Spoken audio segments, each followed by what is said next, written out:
You've been there. Someone walks into the room and all of a sudden heads begin to focus on them and the conversation dies down a little bit with expectation. We say they have charisma. And so the question in today's video is, how do I become more charismatic?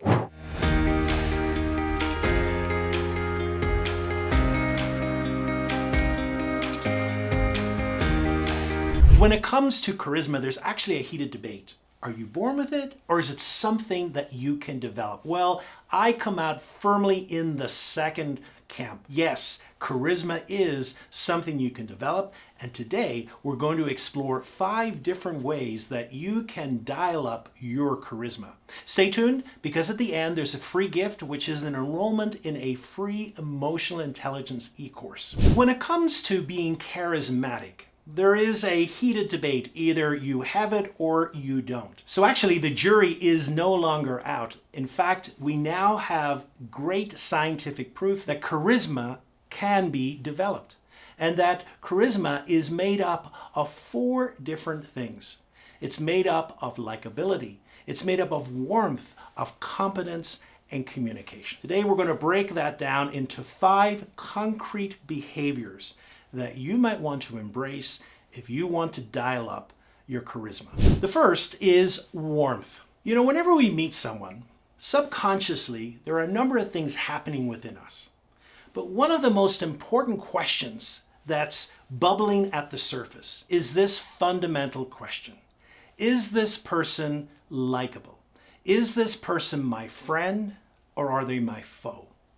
And one of the ways that we express that indeed we are a friend is through a display of warmth. That's part of being charismatic.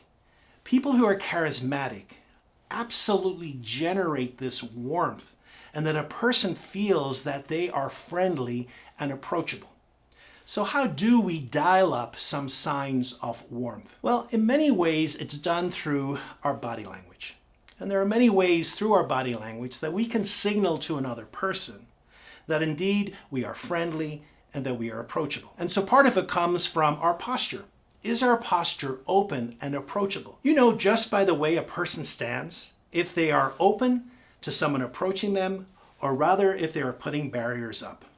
And so therefore, part of that is the ability to see that their hands are at their side, that they are inviting communication to themselves, that there's a smile, and that the person is communicating just through their body language, that I am available, that it's okay to approach me, it's okay to engage in conversation. We really want those signs before we approach, because otherwise we get nervous and we don't. And so charismatic people are able to communicate that they are open and they are warm and that they're ready to have a conversation. The second area is incompetence. So I just mentioned that one of the most important questions that's bubbling on the surface when we meet someone is, are they friendly? Well, there's another question as well that we have. And that question is, are they competent? Are they able to get things done for me? And so part of the equation of being charismatic is both having the warmth, but also showing to the other person that I am competent and that I'm able to get things done. So how do we do that? Well, just like in warmth, we also do it through our body language. Now, one of the most important ways we do it through our body language is actually through our gestures. Research has shown that people who use more conversational gestures are actually considered to be more competent. Why is that? Well, you see, the gestures that we use actually aids in the conversation. When a person uses more gestures, it actually helps other people follow the conversation. It also helps in our memory.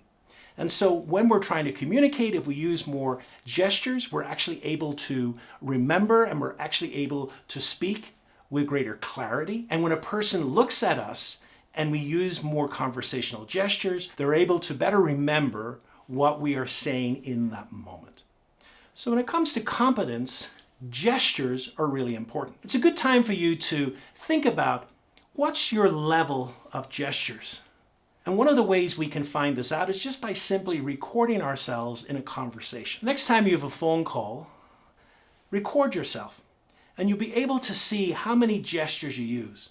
And it can be a good indicator if you need to increase your level of gestures or if your gestures are adequate at the moment. The second area when it comes to competence is also posture. People who show competence have an open posture that exudes a level of confidence.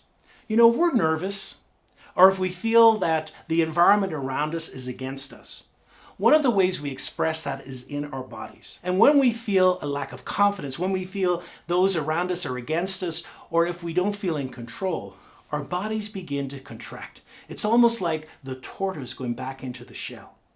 And so therefore, someone who displays open body language, who's standing erect, who's able to face people and smile, exudes as well a level of competence. And so we're able to say, wow, that person looks like they're in control. That person looks like they can get things done.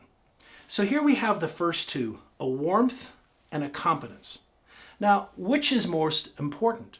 Well, it's an interesting question. More than likely, you're going to find that you are at home with one more than the other. You're able to say that perhaps I tend towards more warmth or I tend towards more competence. What we all have to do is able to dial up one depending on the situation. So say, for example, you're at work and someone has just had a loss. Well, at that stage, you know, what was important is that you are showing up with warmth to that person, showing them that you're empathetic and you're engaged. Or maybe at work you're having a crisis and people are panicking. People don't know what's going to happen next. In that situation, it's really important to dial up your competence so that people know that you are in control and that you have a vision for how things should go from now on. The third area is listening skills. People who show high levels of charisma are actually great listeners.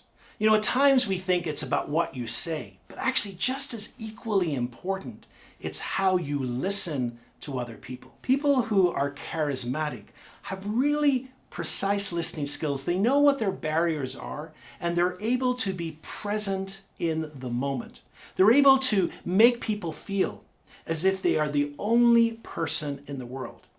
And that really takes a lot of skill. It takes listening skills, but it also takes the ability to know what distracts you and in the moment to put them aside and to be present to the other person. You know, the great Maya Angelou had a wonderful quote, which I think really speaks to this. She said, at the end of the day, people will forget what you said. At the end of the day, people will forget what you did.